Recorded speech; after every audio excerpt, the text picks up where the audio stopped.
Flying solo this Valentine's Day pero out and about si Jack Roberto sa kanyang showbiz commitments. Isa riyan ang heartfelt role niya sa episode ng Magpakailanman na mapapanood this Valentine's Day. Makichika kay Aubrey Carampel.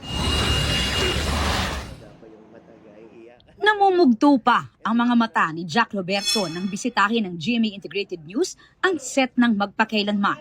Muli kasing bibida si Jack sa MPK episode na Sa Kabila ng Lahat, kung saan napasabak na naman siya sa matinding drama. Grabe. Ito na yata pinaka-challenging role na nagawa ko sa buong Magpakailanman episode ko. Tinalo pa nito yung isang buong teleserye. Yung emosyon, lahat-lahat, yung preparation. Gaganap si Jack bilang si Joshua, teacher na may bipolar disorder 1 na na-trigger dahil sa kanyang anxiety and depression.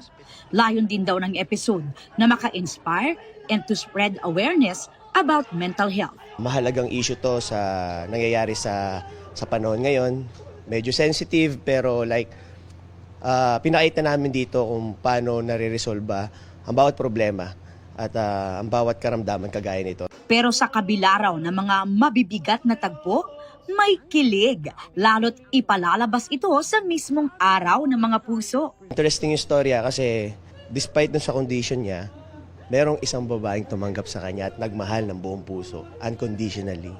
Pero kung full of love raw ang karakter sa Magpakailanman episode, si Jack naman, zero love life at dateless daw ngayong Valentine's Day. Mas priority raw niya ang paghahanda sa pagbibidahang upcoming Kapuso action series na Task Force Firewall. Wala eh.